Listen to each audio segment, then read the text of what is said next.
Hey there, guys. All right, today we are back with some more overly sarcastic productions. This time, the trope talk on superpowered evil sides. Before we dive in, make sure you go and check out the links in the description box below. I'd love to join the Discord and follow me over at Twitch. Alrighty, quick update around a little bit of an update around the Kickstarter. Not a big one. The big update still being like kind of what I spoke about in the previous trope talk that still is not yet a guarantee. Um, the publishing side, the independent publishing. Recently, Ingram Spark made a decision that I do not enjoy. Now, it's great that they removed costs, in terms of initial startup costs, to their whole ordeal, and it no longer costs money for first-time authors to revise their book for like the first 60 days, I think, that you are with Ingram Spark or something like that. However, their printing costs are higher than what I think the average is, and from what I've seen online, the quality for the cost is not good. The quality of their paper is bad. Um, I've just been hearing a lot of problems with Ingram Spark lately, and they were the ones I had planned on going with, because I really did not want to go with Amazon.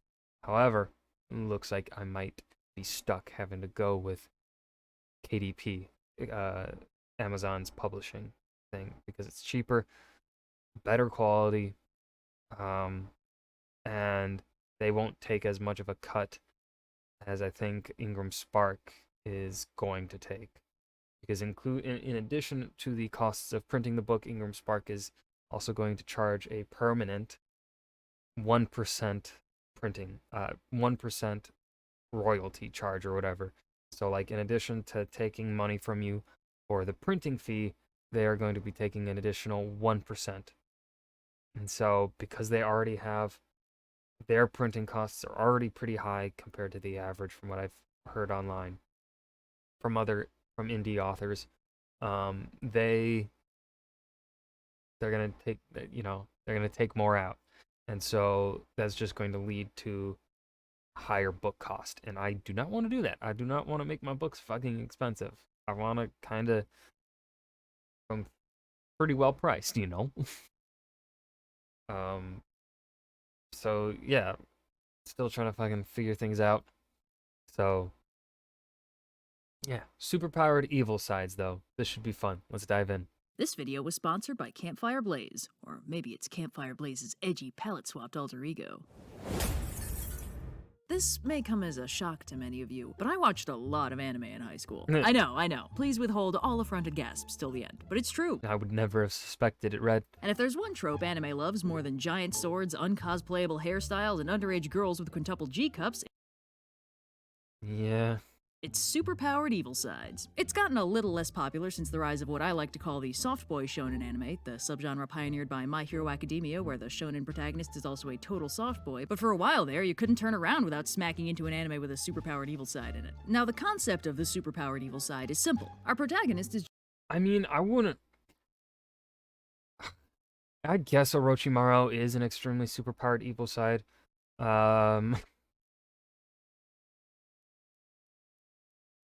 For OG Naruto, yeah, I guess it counts. generally a pretty nice guy. Standard hero, maybe a little bit cranky, but overall reliably protagonisty. But it's also standard shonen anime law that the hero probably gets their ass kicked on the regular, since every villain needs to win at least one establishing fight to prove that they are indeed a bad enough dude to threaten the protagonist. Emotion power-ups and friendship speeches can only take your heroes so far. Sometimes they might need a serious boost to get through a particularly bombastic anime fight scene. And this is where the superpowered evil side comes in. The protagonist develops a conveniently timed power-up just in time to save their life, but unlike your garden variety power-ups, this one comes with a personality shift. The hero's more aggressive, more malicious, more unhinged. Sometimes they might even seem like a completely different person. Well, that doesn't happen to Naruto. Well, actually it does. Well, till he gets it under control. Yeah, I guess. Damn it. They go from being on the ropes to having the bad guy on the ropes, and they usually seem to almost be reveling in it. Our hero is winning, sure, but they aren't really themselves, and they could even end up being more dangerous to the other heroes than the bad guy they're Naruto doesn't revel in the power of the nine-tailed fox. At least in OG Naruto. I'm rusty on Shippuden. I don't know it as well as I know OG Naruto. currently using as a kickball. This is the superpowered evil side. It's superpowered, it's evil. Exactly what it says on the tin, and satisfaction guaranteed. The superpowered evil side is very useful for two reasons. One, the super Let me hold on. I gotta talk Naruto.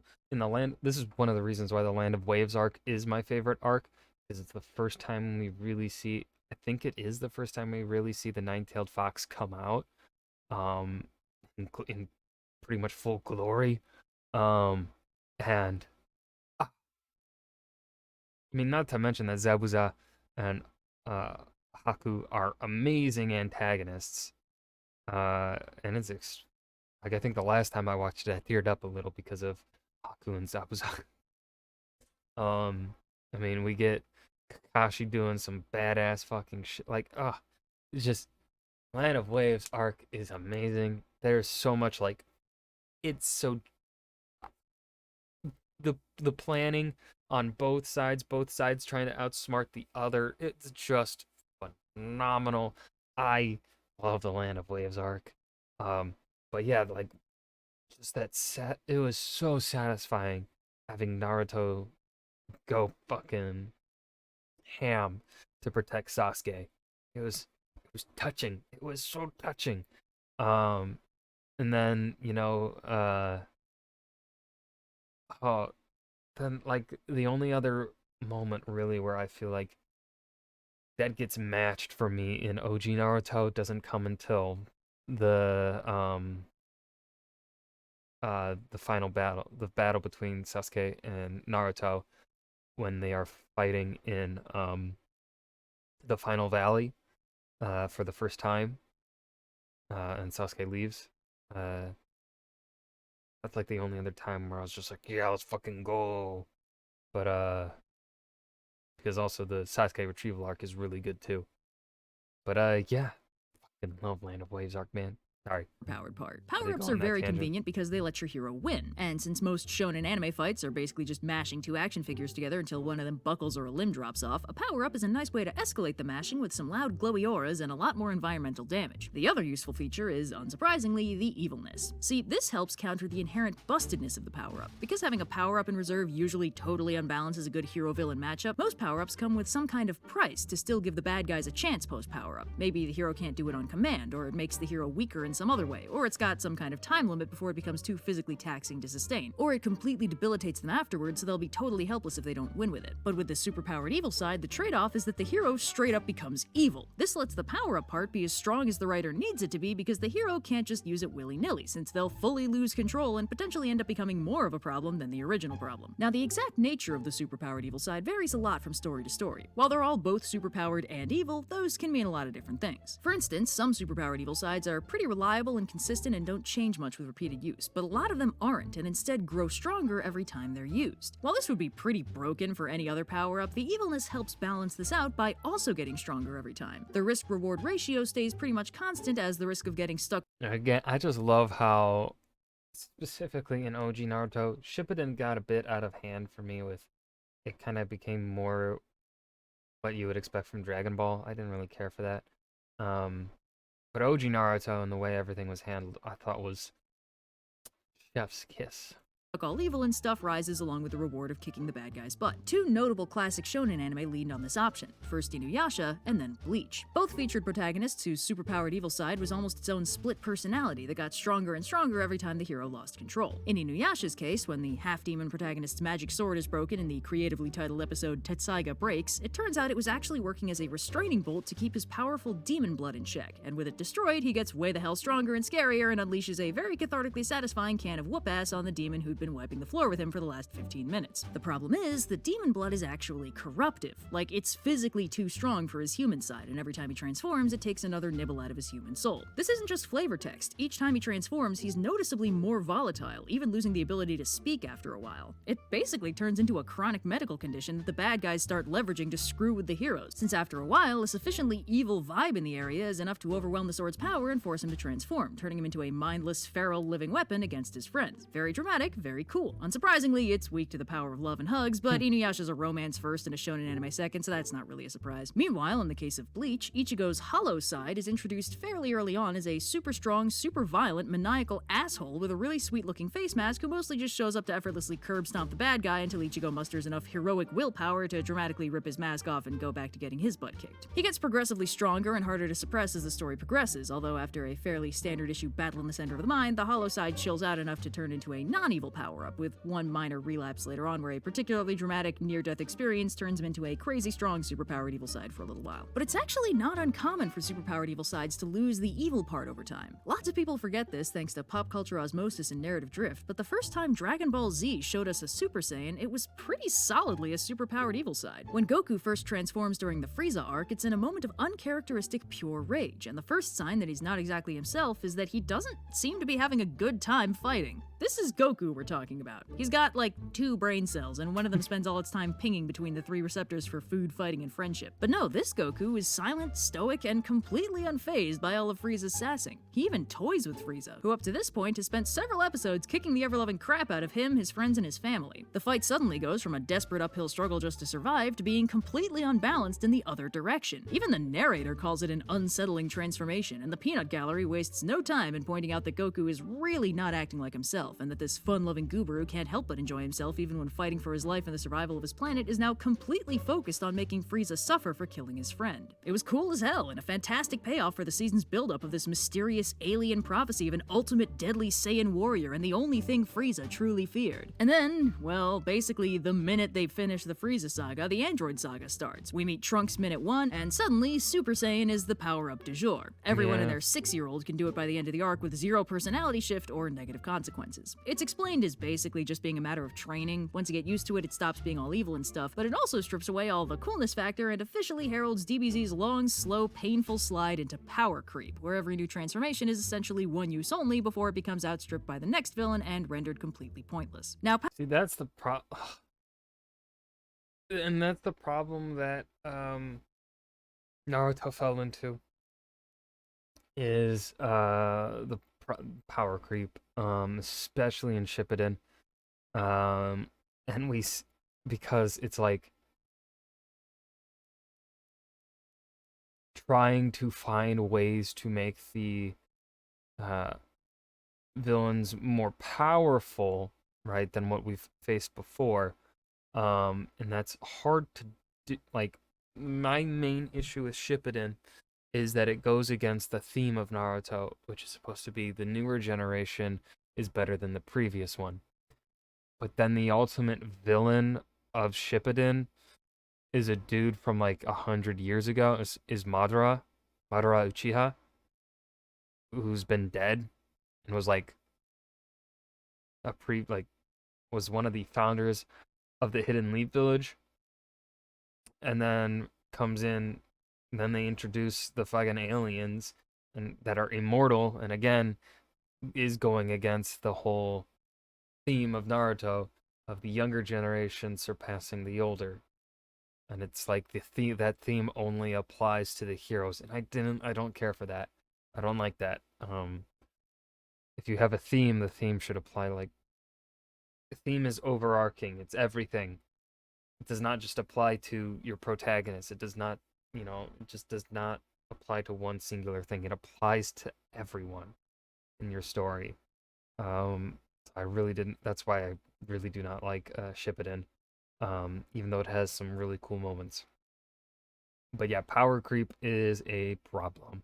It's something you got to be careful about. And I think largely it comes in from the fact of, I think part of the problem for Naruto and why power creep happens, and perhaps it's the same for Dragon Ball, I don't know, is that because Naruto, the mangas, they have, for a lot of it, which we know this is the case for Naruto, is that the author has to keep writing like week by week. They have to churn out the manga, um, because it's their job, and either they'll like get replaced or like uh something will happen or whatever if they don't keep writing. And I think I heard this was the case for Naruto, is that the creator of Naruto, up until the end of Shippuden, he was like working on it. He took like no break. He was working on it constantly for all those years, some reason or whatever. I'm not sure. I don't know the full story. But yeah, and I think part of the problem with having to churn out so much manga in such short amounts of time, you don't get much break, is yeah, end up having to fall into power creep because you don't have the time to really think up a genuinely better villain that isn't just stronger, chakra wise, or fucking Super Saiyan 2.5 billion, right? I don't really get the time sometimes to think of that. That's I think power creep mainly comes in from the lack of time and perhaps also maybe a lack of uh, effort. And then of course the third option, there's a significant portion of the population that kind of just enjoy the idea of power creep and just bigger, more things blowing up. Power creep probably warrants a little explanation. It's a broader trope that can affect anything with an escalating power level. While it's mostly discussed in the context of anime these days, its original use was in games, where it was pretty common for the average strength of the stuff in the game to go up over time, with every new release being incrementally stronger than the previous ones. This helped appeal to the people buying those new releases, but had the side effect of gradually rendering older game features weaker by comparison, and eventually obsolete. For an example that's a game and a show, Yu-Gi-Oh! Or Duel Monsters has some serious power creep. In its first appearances, the coolest thing you could do in a game was draw the strongest monster and then summon it. Then it was fuse monsters together to make an even stronger monster. Then after a while it turned into summon the coolest legendary god card, and now it's like chain 14 highly specific monster and spell effects to instantly summon your apex monster onto the first turn and win. Pretty sure that kind of deck building never made it into the anime, because while it's basically a guaranteed win, it's also super boring to watch. And that's Yeah. actually the biggest problem with power creep: boredom, which is ironic because it only exists in the first place to combat boredom. Games and shows alike thrive on dropping in cool new stuff for the audience to keep. And this is actually a problem that I recently had with Jedi Survivor. For me, power creep happened here, um, with force push and force pull. In the first game, you could really force pull, force push like anyone, aside from really the uh, extremely big guys. But if you upgraded your force push, force pull enough, you could pull them or push them a little bit, stun them. But like I felt like I could be super creative with force push, force pull, and how I fought.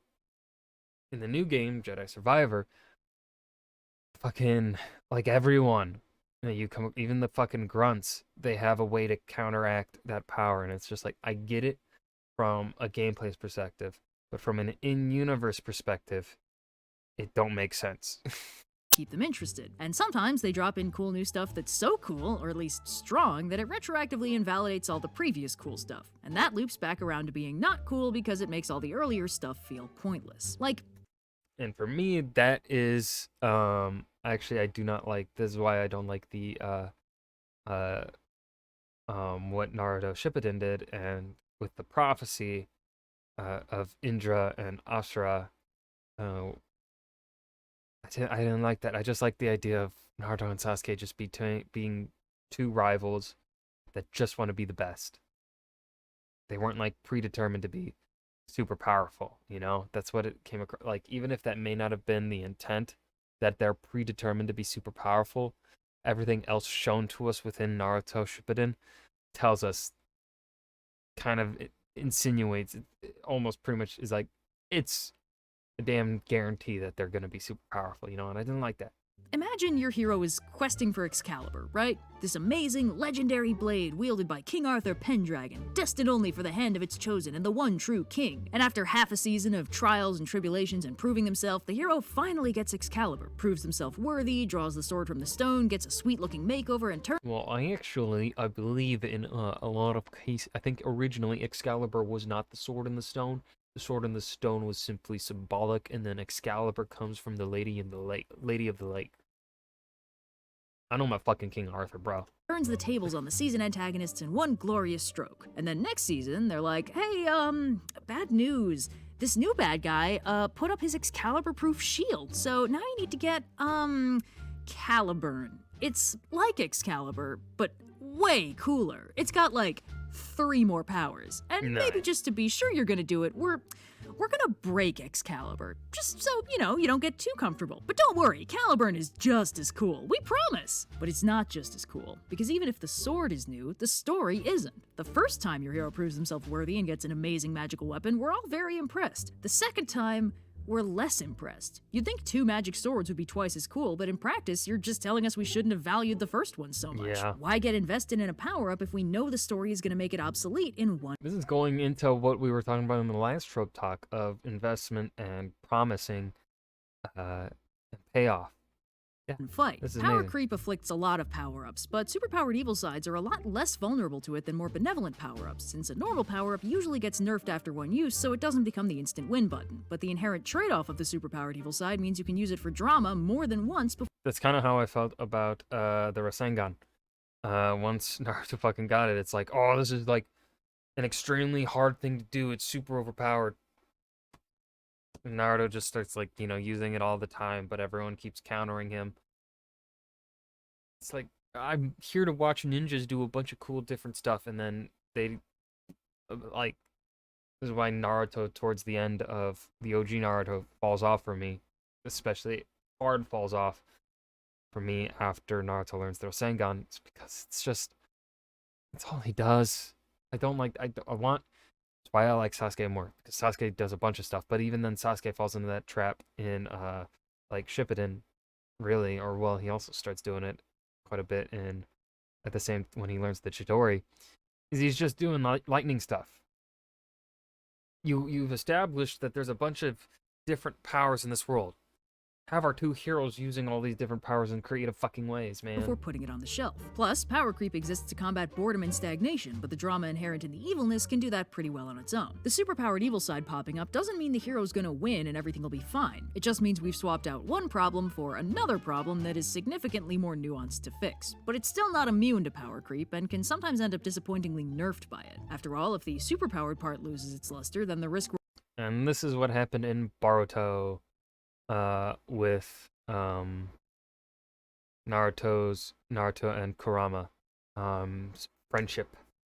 Reward ratio With the skyrockets since you're just Otsutsuki. turning evil for no reason, which is more of a danger than a complex narrative trade-off. Because of this, power creep weakened superpowered evil sides usually lose either the superpower or the evil after a while, sometimes both, leading to them just fully losing all narrative relevance and oomph. Though they do sometimes get replaced by new superpowered evil sides afterwards. Jumping back to Dragon Ball again, in the original series, Goku had another superpowered evil side in the form of the Ozaru. If he looked at the moon, he'd turn into a rampaging giant monkey. This happened enough to go from cataclysmically dangerous game changer to, geez, not again, and eventually they just kind of stopped having his tail grow back so they wouldn't need to remember that plot point. Then, jumping ahead, when Super Saiyan became Old Hat in the Cell Saga, they started incrementing the numbers and gave Gohan a superpowered evil side when he went Super Saiyan Nuclear to beat Cell. This was a very cool, iconic moment everybody remembers and loves, and then they never let Gohan do anything cool again. See, there's this unspoken, or possibly spoken, and I just haven't been paying attention, rule in fighting anime that no 2 fights can ever be the same. If the first fight had your hero on the ropes before they unleashed their superpowered evil side and wiped the floor with the enemy, then the next fight cannot go the same way. Maybe they do the superpowered evil side, but oh no, this time it's too evil and they have to put it back. Or the power creep solution, they do the superpowered evil side thing, but this villain is just too strong and the superpowers are useless against them. Or the villain has some kind of control over the superpowered evil side and using it against them is exactly what they want. Or in the more boring cases, the hero just waits an unreasonably long time before activating the superpowered evil side that'll let them win, etc, etc. There's usually a Watsonian reason the same trick can never work more than once, but the real reason is just that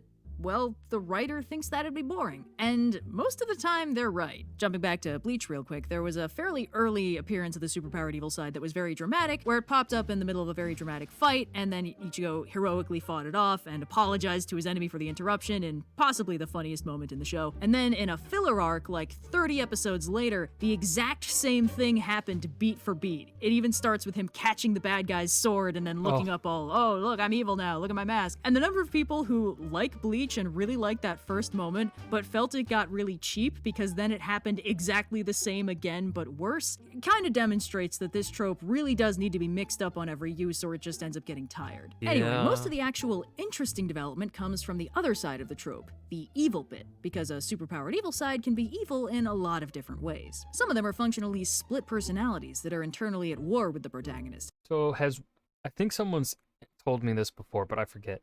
Has Red watched Naruto, or has she not? Or does she not, or has she and she just didn't like it and that's why she never talks about it? And resolving that might involve some kind of character development or personal growth, or just a symbolic battle in the center of the mind where they have a sword fight or something. These split personalities also sometimes get up to stuff that the main personality doesn't know about. It was actually surprisingly common for a while to give supervillains innocent alter egos who literally didn't know about their own supervillainy. It's also surprisingly common for characters with amnesia to end up with their original memories and personalities serving as a superpowered evil side, where they find out they used to be really badass but also totally morally bankrupt and end up struggling with basically their original version for control. Some stories take this split to its logical conclusion and make the superpowered evil side some kind of totally separate possessing entity that basically has a timeshare on the hero's brain, and the hero gets a sweet power up at the expense of having to try and kick them out when they start making themselves at home in their brain. But some of these superpowered evil sides are more like just the regular character, but way angrier and with zero inhibitions. These versions will usually share the character's most basic priorities. A love interest showing up might dissuade them from further evil, for instance. But the trade-off is any kind of carefully curated personal code or whatever that might matter to the character probably goes straight out the window. If your happy-go-lucky hero very specifically doesn't kill, for instance, they might have a doozy of a time restraining themselves when the power-up fairy visits and switches that off for the day. And even if the character doesn't have any,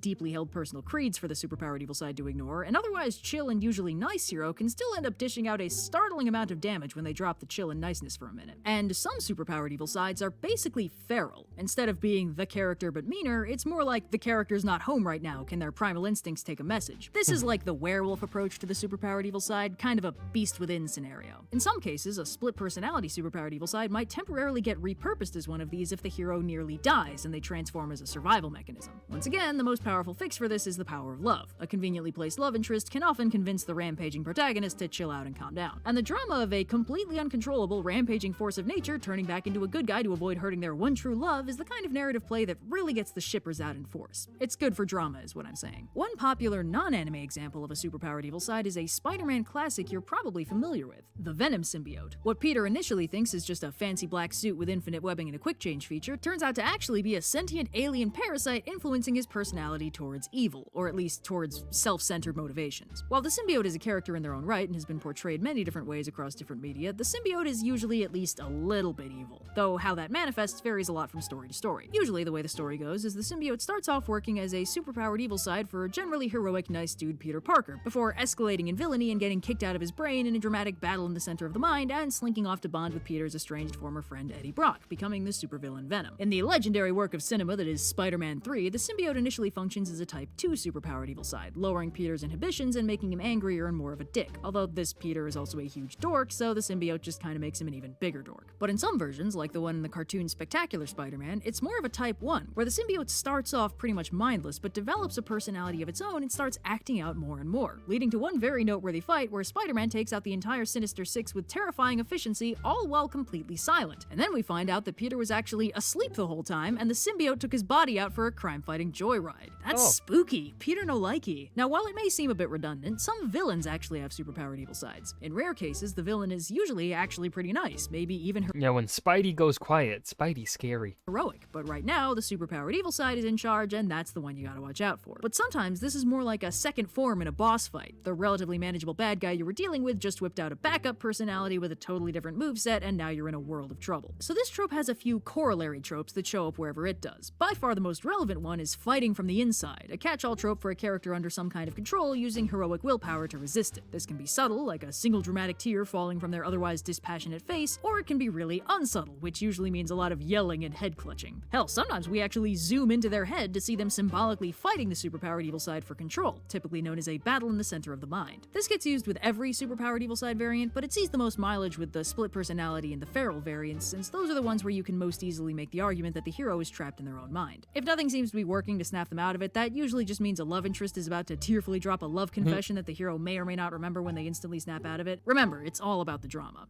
Just once, I want to see the hero's non-love interest bestie who just got their ass kicked to show how out of control they really are, to get really cranky that their desperate plea to their humanity wasn't enough to get them to stop being evil. Anyway, sometimes the fighting from the inside thing gets some outside help with the good old-fashioned I know you're in there somewhere fight, where the other heroes kick the crap out of the superpowered evil side until it goes away. This is harder than most I know you're in there somewhere fights because the superpowered evil side is still superpowered and typically strong enough to take out whatever bad guy was kicking the good guys around before, so it might end up being a bit more of a token effort to guilt the currently evil character into fighting from the inside even harder. Or sometimes a more noble antagonist might show up and be like, oh, the hero is not themselves, and then kick their ass until they stop and then leave. It's pretty funny whenever that happens. And for the benefit of the audience, sometimes we get an actual look inside said character's head and get to see some mildly symbolic representation of their inner turmoil. This is usually pretty ham-fisted, like we're not exactly going to be surprised to see our hero fighting a scary palette-swapped version of themselves or some kind of beast. Still, this whole trope is built on drama, and nothing is better for drama than just physically showing us someone's deep-seated internal struggle in a literal visual metaphor. No, wait. I read that wrong.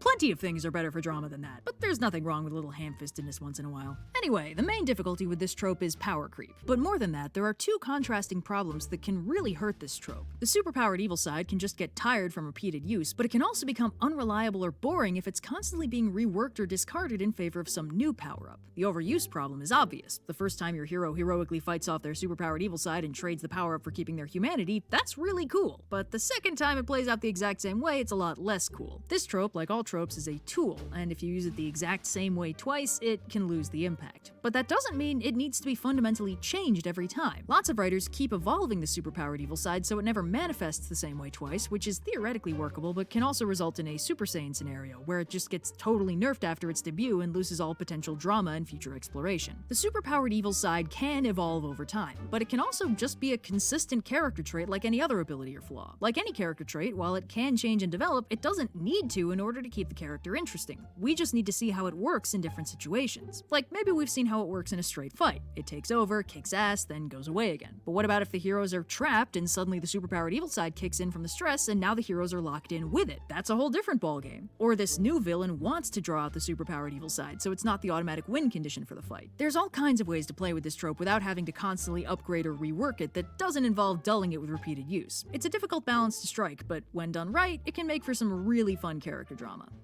So, yeah. And thanks again to... And that was Trope Talk's Superpowered Evil Sides. I messed with this a little bit, actually, in a couple of the stories that I wrote. I like how I was doing it. I've got to bring it back. But I've got to set it up better. I don't think I did a good job of setting it up, hence why those stories aren't getting published. Those aren't the ones I want to get published. So, yeah.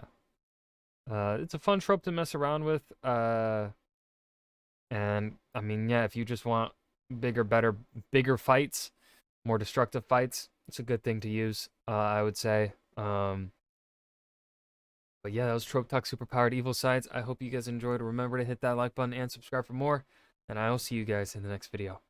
Peace.